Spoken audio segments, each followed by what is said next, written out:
Welcome to Mojo TV. బులెటిన్ల ముందుగా headlines.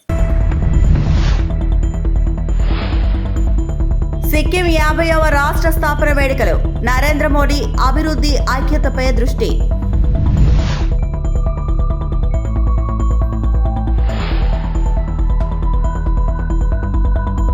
విశాఖలో గూగుల్ ఏఐ డేటా హబ్ కు శంకుస్థాపన. ఐటీ రంగానికి కొత్త దిశ.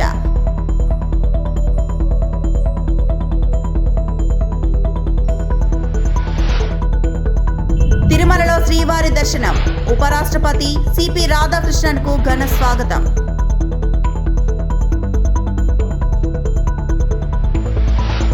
సిక్కిం రాష్ట్ర స్థాపనకు 50 సంవత్సరాలు పూర్తయిన సందర్భంగా నిర్వహించిన ముగింపు కార్యక్రమంలో ప్రధానమంత్రి నరేంద్ర మోడీ పాల్గొని ప్రసంగించారు. ఈ సందర్భంగా ఆయన మాట్లాడుతూ సిక్కిం ఏక్ భారత్ శ్రేష్ఠ భారత్ ఆత్మను ప్రతిబింబించే రాష్ట్రంగా నిలిచిందని ప్రశంసించారు.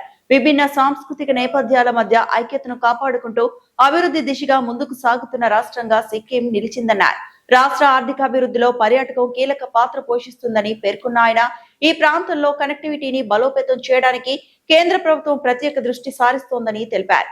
ఇక గత ప్రభుత్వాలు సిక్కిం అభివృద్ధిని నిర్లక్ష్యం చేశాయని విమర్శించిన ప్రధానమంత్రి ప్రస్తుత ప్రభుత్వం సమగ్ర అభివృద్ధి కోసం కట్టుబడి పనిచేస్తుందని స్పష్టం చేశారు. मुग्ध कर देने वाली प्रस्तुतियां हुई।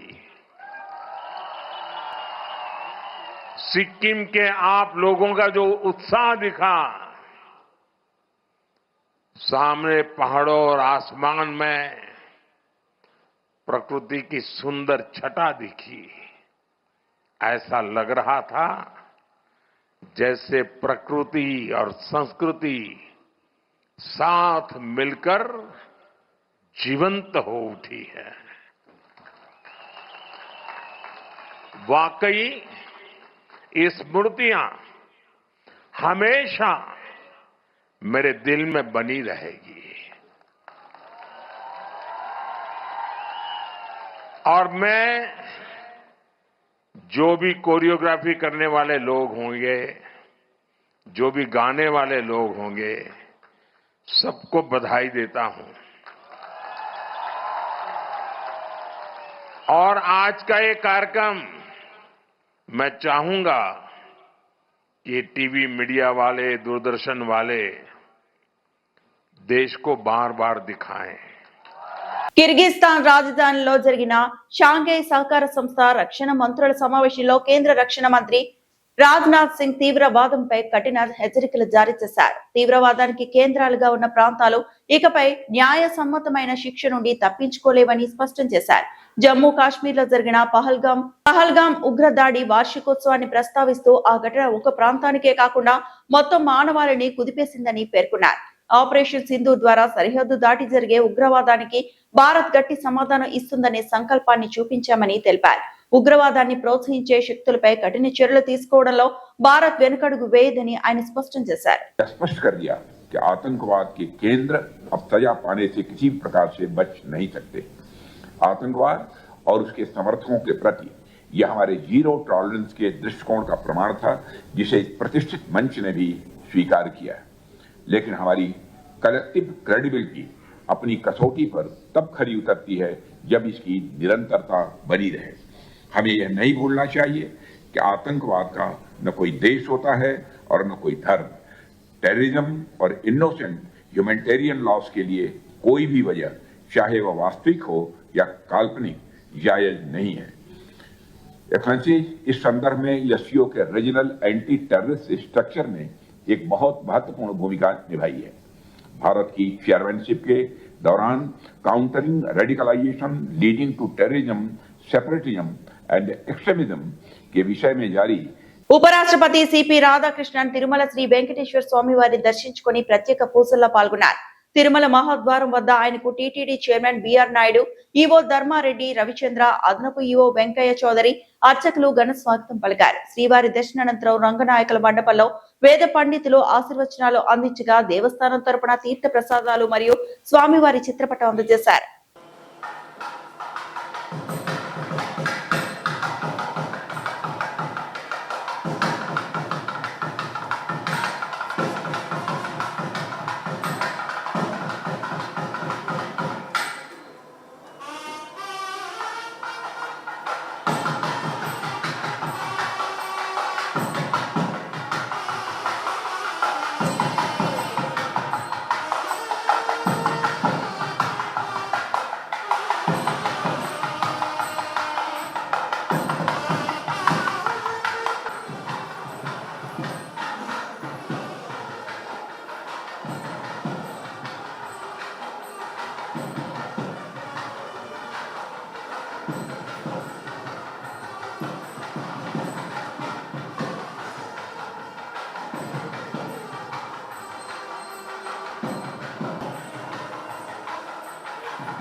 విశాఖలో మరో కొత్త అధ్యయనం మొదలైంది. రాష్ట్ర ఐటీ రంగ చరిత్రను మార్చేలా గూగుల్ ఏఐ డేటా హబ్ కు కేంద్ర మంత్రి అశ్విని వైష్ణవ్ తో కలిసి సీఎం చంద్రబాబు, మంత్రి లోకేష్ శంకుస్థాపన చేశారు. ఈ కార్యక్రమంలో కేంద్ర మంత్రి రామ్మోహన్ నాయుడు, గూగుల్ సంస్థ ప్రతినిధులు పాల్గొన్నారు. గూగుల్ డేటా సెంటర్ రాక విశాఖ ముఖ చిత్రాన్ని మార్చనుంది. ఏఐ డేటా హబ్ గా సబ్సీ కేబుల్ నెట్వర్క్ కి కేంద్రంగా అవతరించబోతోంది. On the left of Shri Chief Minister Chandrababu Naidu ji, we have the US Consul General, Ms. Laura Williams. On his left, Vikas గట్టిగా చప్పట్లతోటి ఈ historic moment లో మనందరం కూడా భాగం కాబోతున్నాం. Ladies and gentlemen, this is Google Cloud India AI Hub groundbreaking ceremony here at Visakhapatnam, Tarluvada. A huge round of applause, ladies and gentlemen. Let's make sure our guests behind us are able to hear your applause.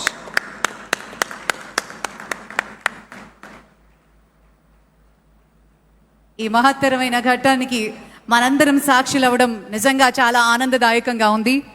Visakha తీరంలో Google గర్జన మొదలైంది. ఆంధ్రప్రదేశ్ యువత భవిష్యత్తు మార్చే ఒక మహాయజ్ఞం.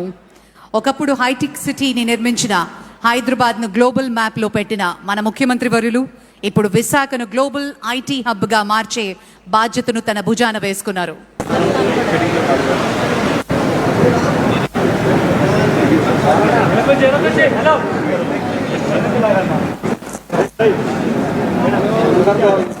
ఆంధ్రప్రదేశ్ చరిత్రలో ఈ రోజు మరిచిపోలేని రోజుగా నిలిచిపోతుందని ముఖ్యమంత్రి నారా చంద్రబాబు నాయుడు అన్నారు. గూగుల్ డేటా సెంటర్ కు శంకుస్థాపన సందర్భంగా ఆయన మాట్లాడుతూ గూగుల్ డేటా కేవలం విశాఖకే కాదు మొత్తం ఆంధ్రప్రదేశ్ కు గేమ్ చేంజర్ గా మారుతుందని పేర్కొన్నారు. ఆంధ్రప్రదేశ్ చరిత్రలో మరిచిపోలేని రోజు, ఒక చరిత్రకు శ్రీకారం చుట్టబోయే రోజు ఈ రోజు అని చెప్పి మీ అందరికీ తెలియజేస్తున్నా. మనందరి తరపున గవర్నమెంట్ ఆఫ్ ఇండియాని, అదే సమయంలో గూగుల్ ఈరోజు విశాఖపట్నంకు వచ్చిందంటే మనందరికీ గర్వకారణం. గూగుల్ రాక విశాఖపట్నానికే కాదు ఆంధ్రప్రదేశ్కి ఒక గేమ్ చేంజర్ అని చెప్పి నేను మీకు తెలియజేస్తున్నా. 30 ఏళ్లకు మునుపు 1997లో హైటెక్ సిటీతో ప్రారంభించాం హైదరాబాద్లో. ఆ తర్వాత సైబరాబాద్ నగరాన్ని నిర్మాణం చేశాం. ఈరోజు భారతదేశంలో highest per capita income Telangana, most livable city Hyderabad. That is the contribution you have made at that time. I'm very happy for that to remember now. Today, all of us has to write this day. 2026, 2026, April 28th, it will be remembered forever in the history of India, especially in the history of Andhra Pradesh. ఆ రోజు ఏ విధంగా అయితే hitech city IT విప్లవానికి నాంది పలికిందో, ఈరోజు Google AI data centre AP టెక్నాలజీకే కాదు భారతదేశానికి ఒక గ్రోత్ ఇంజన్గా తయారవుతుందని చెప్పడానికి ఏమాత్రం అతిశయోక్తి కాదని చెప్పి నేను మీకు తెలియజేస్తున్నా. Today India has witnessed 2 sunrises from the east. One in the sky and the other in Andhra Pradesh, emerging as the nation's next technology hub. It is going to happen today. $15 billion పెట్టుబడి అంటే సుమారు 1,35,000 కోట్లతో 1 gigawatt సామర్థ్యంతో AI data centre పనిచేస్తుంది. ఏషియాలో ఇది అతిపెద్ద data centre.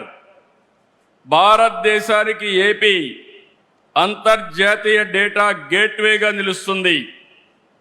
Visakha నగరం under see cable, ఇప్పుడే మినిస్టర్ గారు చెప్పారు, it is going to connect Australia, USA west Coast, middle east and also Cape of good hope.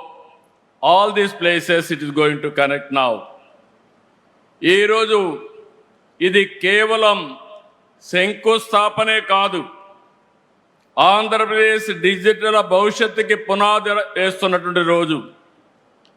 Search ఇంజిన్గా మొదలైన గూగుల్ ఇప్పుడు భారత్ గ్రోత్ ఇంజిన్గా తయారు కాబోతుంది. ప్రపంచం గూగుల్లో వెతుక్కుంటే అలాంటి గూగుల్ ఆంధ్రప్రదేశ్ని ఎంచుకునింది. Everybody is searching through Google engine, but Google has selected Andhra Pradesh, that too Visakhapatnam. That is the beauty of this place. అభివృద్ధి సంక్షేమ విషయంలో దక్షిణాది రాష్ట్రాలకు కేంద్రంలోని ఎన్డీఏ ప్రభుత్వం పూర్తి న్యాయం చేస్తుందని కేంద్ర బడ్డీ రైల్వే శాఖ మంత్రి అశ్విని వైష్ణవ్ అన్నారు. విశాఖలో Google cloud India AI hub శంకుస్థాపన కార్యక్రమంలో పాల్గొన్న ఆయన పలు కీలక ప్రకటనలు చేశారు. ఆంధ్రప్రదేశ్ కు ఎంతో కీలకమైన south coast railway zone 2026 June 1న అధికారికంగా నోటిఫై చేయనున్నట్లు మంత్రి వెల్లడించారు. రాష్ట్ర విభజన హామీలో భాగంగా ఈ జోన్ ఏర్పాటుకు కేంద్రం కట్టుబడి ఉందన్నారు. AI data hub here I think Visakhapatnam will be called as AI Patnam. Andhra Pradesh has 1,06,000 crore worth of railway projects in Andhra Pradesh. 1,00,000 crore rupees worth railway projects which are connecting Andhra Pradesh. Andhra Pradesh today has 16 Vande Bharat services. South Coast Railway Zone. This was a very emotional point because when the states were reorganized, this was one of the promises that the center had made. So we have delivered that promise. Our Prime Minister believes in making sure that whatever promises center makes, it doesn't matter whether the governments change, but the promises made must be delivered. And that's why this entire process is now completed. And believe you me, unlike creating a new district, creating a new railway zone is highly technical in nature. We have to look at the operational points, how the control of a train is transferred from one zone to the other. And we have to set all those systems in place before we can actually make the announcement for a new zone. All those systems are now in place, and now we are ready to notify the new railway zone on 1st of June 2026. Visakhapatnam నగరం ఇకపై కొత్త దిశగా అడుగులు వేయబోతుందని, ఉక్కు నగరంగా పేరుగాంచిన విశాఖ ఇకపై data సిటీగా ఏఐ హబ్ గా మారబోతుందని ఐటీ శాఖ మంత్రి నారా లోకేష్ అన్నారు. Google cloud India AI hub శంకుస్థాపన అనంతరం ఆయన మాట్లాడుతూ విశాఖ ముఖ చిత్రం ఈ రోజుతో మారిపోతుందని పేర్కొన్నారు. భారత్ లోనే అతిపెద్ద విదేశీ ప్రత్యక్ష పెట్టుబడిని గూగుల్ విశాఖకు తీసుకొచ్చిందని లోకేష్ తెలిపారు. 2026 ఏప్రిల్ 28 నుంచి విశాఖలో గూగుల్ డేటా సెంటర్ చరిత్ర సృష్టించబోతుందన్నారు. గ్లోబల్ ఐటీ మ్యాచ్ లో విశాఖ స్థానం సంపాదించుకుందని చెప్పారు. అండ్ విశాఖపట్నం యువతకి ప్రత్యేకంగా రైతులు ఎవరైతే ఈ ప్రాజెక్ట్కి భూములు ఇచ్చారో వాళ్ళందరికీ నా హృదయపూర్వక నమస్కారాలు. 20th ఏప్రిల్ 2026 ఒక కొత్త చరిత్రకు పునాది వేసిన పవిత్రమైన రోజు. ఈ డేట్ రాసి పెట్టుకోండి, ఎందుకంటే విశాఖపట్నం ముఖ చిత్రం ఈ ఒక్క రోజు నుంచే మారబోతుంది. ఈరోజు కేవలం ఒక భూమి పూజ మాత్రమే కాదు, చరిత్ర మనం కలిసికట్టుగా చేయగలుగుతాం. ఇప్పటి వరకు ఒక లెక్క, ఇప్పటి నుంచి ఇంకొక లెక్క. ఇప్పటి వరకు విశాఖపట్నం ఒక ఉక్కో సిటీ అంటే ఇప్పటి నుంచి విశాఖపట్నం ఒక డేటా ఏఐ హబ్గా కూడా మనం పిలుచుకోబోతున్నాం. భారతదేశ చరిత్రలో ఎప్పుడు లేని విధంగా మనకి మ్యాండేట్ ఇస్తాం జరిగింది. ఆ రోజు నుంచి పెద్ద ఎత్తున పెట్టుబడులు తీసుకొచ్చేదానికి మన ప్రయాణం మనం ప్రారంభించాం. చాలామంది నన్ను అడిగారు, what does Andhra Pradesh have that other states don't have? I gave them 3 clear reasons why they should choose the great state of Andhra Pradesh.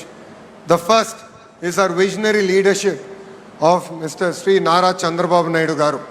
పక్క రాష్ట్రాల్లోనూ దేశాల్లోనూ ఎక్కడా లేని పెట్రోల్ డీజిల్ కొరత ఏపీలోనే ఎందుకు వచ్చిందని నిలదీశారు వైఎస్ఆర్సీపీ రాష్ట్ర కోఆర్డినేటర్ సజ్జల రామకృష్ణారెడ్డి. కావాలనే ఏపీలో పెట్రోల్ డీజిల్ కృత్రిమ కొరత సృష్టించిందని, అందుకు కూటమి ప్రభుత్వమే కారణమని ధ్వజమెత్తారు. ఏపీలోని పెట్రోల్ డీజిల్ సంక్షోభంపై తాడేపల్లి నుంచి మాట్లాడిన సజ్జల, పెట్రోల్ డీజిల్ కొరతలో ఏపీలో ప్రజా జీవనం స్తంభించింది. ఏపీలో పెట్రోల్ కొరత తీవ్రంగా ఉంది. 4-5 రోజులుగా పెట్రోల్ కొరత ఉన్నా ఎందుకు పట్టించుకోవడం లేదు? పక్క రాష్ట్రాల్లో కాంగ్రెస్ ప్రభుత్వాలు ఉన్నా అక్కడ కొరత లేదు. ఏపీలో పెట్రోల్ డీజిల్ కొరతకు కూటమి ప్రభుత్వమే కారణం. ఇది కూటమి ప్రభుత్వం సృష్టించిన సంక్షోభం. ఇక్కడ పానిక్ భయంతో సంక్షోభం అంతా మీరు క్రియేట్ చేసిందే. కావాలనే ఏపీలో పెట్రోల్ డీజిల్ కృత్రిమ కొరత సృష్టించారు. సమస్య పరిష్కరించకుండా ఏదో మాట్లాడుతున్నారు. 24న సివిల్ సప్లై కమిషనర్ ఆయిల్ కంపెనీలకు లేఖ రాశారు. అమరావతి పనులకు పెట్రోల్ డీజిల్ కేటాయించాలని కోరారు.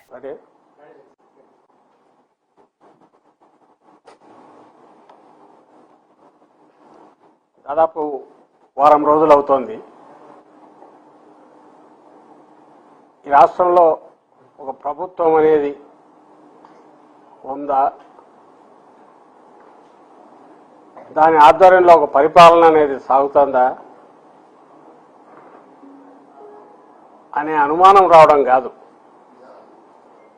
అది లేదు అని స్పష్టమయ్యే రీతిలో రాష్ట్ర పరిస్థితి కనిపిస్తుంది. అందరూ గమనిస్తూనే ఉన్నారు. ఇప్పుడు ప్రస్తుతం ఈ రోజుల్లో ఫ్యూయల్ లేకుండా, పెట్రోల్ డీజిల్ లేకుండా అసలు రోజువారీ జీవితం అనేది స్టాండ్ స్టిల్, అంటే స్తంభించిపోయే పరిస్థితి ఉంది.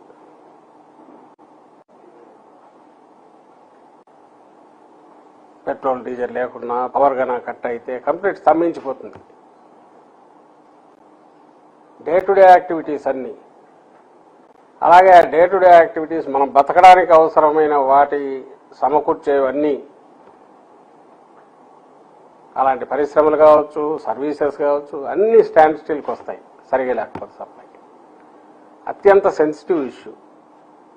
అక్కడ పౌర సరఫరాల శాఖ civil supplies commissioner, who is part of the government, ఆయన సంబంధం లేనివాడు కాదు, ఆయన ఆయిల్ మార్కెటింగ్ కంపెనీలకు రాసిన లెటరు, సిఆర్డిఏలో కన్స్ట్రక్షన్కు డీజిల్ అవసరం ఉంటుంది కాబట్టి కొరత రానియకుండా బల్క్ ఇవన్నీ అక్కడ దగ్గరుండే బంకుల్లో అంతా ఇవ్వండి అని చెప్పి లెటర్ రాశాడు. Which is not possible. ఒక నిమిషం, ఇది 24వ తేదీ 24వ తేదీ పౌర సరఫరాల శాఖ కమిషనర్ ఆయిల్ మార్కెటింగ్ కంపెనీస్ రాసిన లెటర్. కొంచెం పైకి తీసుకో.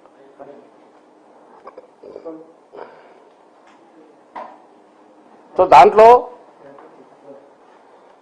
మీకు మళ్ళీ మీడియా కూడా అందరికీ ఇస్తాం. మీ దగ్గర పెద్దది అవుతుందా చూడండి, జూమ్ అవుతుంది, కొంచెం పైకి పోయి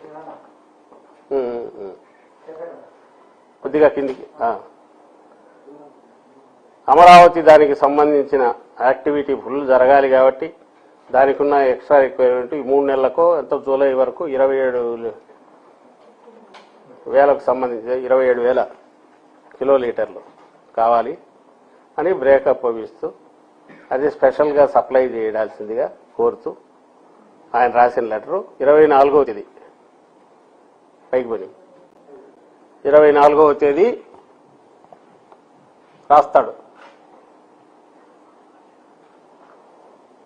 దీని మీద 24th దీని మీద సెంట్రల్ గవర్నమెంట్ నుంచి పైకి మెల్లగా స్లోగా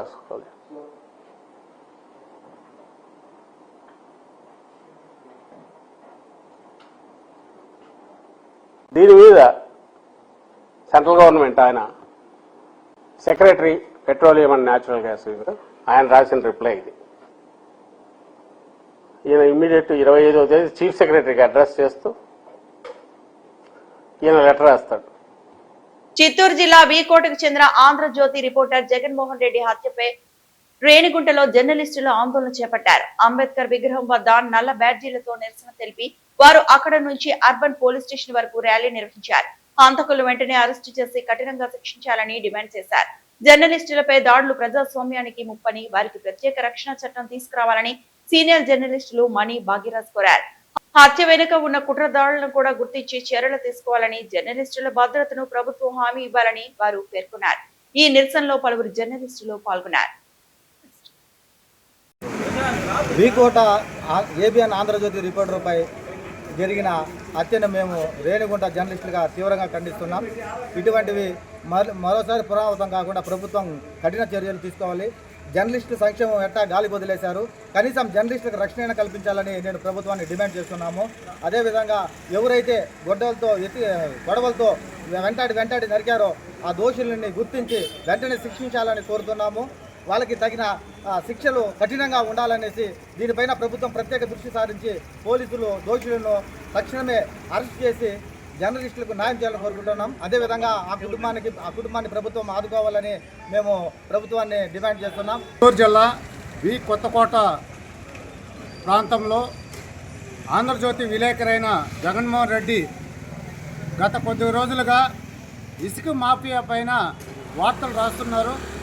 ఆయన వార్తలు రాస్తున్నారనే ఉద్దేశంతో అక్కడున్న పొలిటీషియన్ నాయకులు గంజాయి ముఠాల్ని ఎగదోలి డబ్బులు ఇచ్చి అతను వాకింగ్ చేస్తున్న సందర్భంలో ఈరోజు అతన్ని పైన దాడి చేసి కత్తులతో నరికి చంపడం జరిగింది. అదేవిధంగా అక్కడ స్పాట్లో ఆయన చనిపోయారు. వార్తా విలేకరు కూడా అక్కడ ఆయన పక్కన ఉన్న ఆయన కూడా తీవ్రమైన గాయాలైనాయి, ప్రాణాపాయ స్థితిలో హాస్పిటల్లో ఉన్నారు ఆయన. ఈరోజు మేము సిపిఎం పార్టీగా ఈ కొత్తకోటలో జరిగిన విలేకరుపై జరిగిన హత్యను సిపిఎం పార్టీగా తీవ్రంగా ఖండిస్తున్నాం. ఇటువంటి ఘటనల్ని ప్రభుత్వం నివారించాలి. గతంలో నెల్లూరులో పెంచలయ్య అనే వ్యక్తి గంజాయికి వ్యతిరేకంగా ప్రచారం చేస్తుంటే ఆయన్ని బండిలో స్కూటర్లో పోతుంటే భార్య బిడ్డల సమక్షంలోనే కత్తులతో నరికి చంపిన సందర్భాలు కనిపించాయి. ఆయనకి ఆదుకోవాలని చెప్పి ₹1,00,00,000 డిమాండ్ చేస్తే 50 లక్షలు ప్రభుత్వం ముందుకు వచ్చింది. అదేవిధంగా వాళ్ళ భార్యకి ఉద్యోగం ఇస్తామని చెప్పింది, వాళ్ళ పిల్లల్ని కూడా చదివిస్తాం, బాధ్యత ప్రభుత్వం ఇదే అని చెప్పింది. ఈరోజు ఒక పెంచలేకే కాదు, ఈ రాజ్యాంగ అధికారంలో అంటే ఈ పాలక వర్గం ఈరోజు 4 కుర్చీలు. తెలంగాణలో ప్రశ్నించే గొంతులపై కాంగ్రెస్ ప్రభుత్వం అక్రమ కేసులు పెడుతుందని ఆరోపించారు మాజీ మంత్రి హరీష్ రావు. ముఖ్యమంత్రి రేవంత్ రెడ్డి మూర్ఖత్వం హిట్లర్ ను మించిపోయిందని ఎద్దేవా చేశారు. కొంతమంది ఐపీఎస్ తమ ఫోన్లను హ్యాక్ చేస్తున్నారని సంచలన వ్యాఖ్యలు చేశారు మాజీ మంత్రి హరీష్ రావు. ఇట్లా ఎన్ని కేసులు, మెదక్లో మా పార్టీ నాయకుల మీద కేసులు, సంగారెడ్డిలో మా నాయకుల మీద కేసులు, రాష్ట్ర వ్యాప్తంగా లగచర్లలో చూశాం. మా గిరిజన బిడ్డల మీద ఏ రకంగా అక్రమ కేసులు పెట్టారో చూశాం. కేసులతో గొంతు నొక్కలేవు. కేసులతో నువ్వు మళ్లీ గెలుస్తా అనుకుంటే అది మూర్ఖత్వం. హిట్లర్ను మించిపోయింది నీ మూర్ఖత్వం. నువ్వు ఆ జూబ్లీహిల్స్ ప్యాలెస్ లో కూర్చొని నువ్వేదో రాజు అనుకుంటున్నావు. నేనే రాజు, నేనే మంత్రి, నీకు నువ్వే చెప్పుకుంటున్నావు. కానీ నీకు తగిన బుద్ధి చెప్పడానికి ఇలా రాష్ట్ర ప్రజలు సిద్ధంగా ఉన్నారు. కొంతమంది ఐపీఎస్ అధికారులు ఇలా మా ఫోన్లు హ్యాక్ చేస్తా ఉన్నారు. మా ఇండ్ల ముందున్న సీసీ కెమెరాలు హ్యాక్ చేస్తా ఉన్నారు. బెంగళూరు నుంచి ప్రైవేట్ హ్యాకర్లను తీసుకొచ్చి వాళ్లకు డబ్బులు చెల్లించి హైదరాబాద్ కమాండ్ కంట్రోల్ రూమ్ లో వాళ్లను పెట్టి ఇవాళ బీఆర్ఎస్ నాయకుల ఫోన్లు హ్యాక్ చేస్తున్నారు. మా ఇండ్ల ముందుండే సీసీ కెమెరాలు హ్యాక్ చేస్తా ఉన్నారు. ఇవన్నీ బయటకు వస్తాయి. నేను ఐపీఎస్ అధికారులను కూడా హెచ్చరిస్తా ఉన్నాం. మా దగ్గర అన్ని సాక్ష్యాధారాలు ఉన్నాయి. టైం వచ్చినప్పుడు అన్ని బయట పెడతాం. రేపు బీఆర్ఎస్ ప్రభుత్వం వచ్చిన తర్వాత మీరు రిటైర్ అయినా మిమ్మల్ని వదిలిపెట్టము. మీరు రిటైర్ అయితమేమో అనుకుంటున్నారేమో గాని రేపు మీ మీద దానికి సంబంధించినటువంటి కేసులు నమోదు చేస్తాం, విచారణ జరుపుతాం. మీరు చేసిన అక్రమాలకు మీరు తగిన మూల్యం చెల్లించుకోవాల్సి వస్తుంది. అప్పుడు రేవంత్ రెడ్డి కాపాడలేడు, మిమ్మల్ని ఎవడు కాపాడలేడు. రిటైర్ అయితే సొంత డబ్బులతో అడ్వకేట్లను పెట్టుకోవాల్సి వస్తుంది. గుర్తుపెట్టుకోండి, చట్టానికి అనుగుణంగా నడుచుకోండి. కానీ చట్టాన్ని అతిక్రమించి ప్రైవేట్ హ్యాకర్లను ఎంగేజ్ చేసి బీఆర్ఎస్ నాయకుల ఫోన్లు హ్యాక్ చేస్తే, బీఆర్ఎస్ నాయకుల ఇండ్ల ముందుండే కెమెరాలు హ్యాక్ చేస్తే మీరు రేపు చట్టం నుంచి తప్పించుకోలేరు అనే విషయాన్ని నేను వాళ్ళని హెచ్చరిస్తా ఉన్నా. ఈ వార్తలంతటితో సమాప్తం.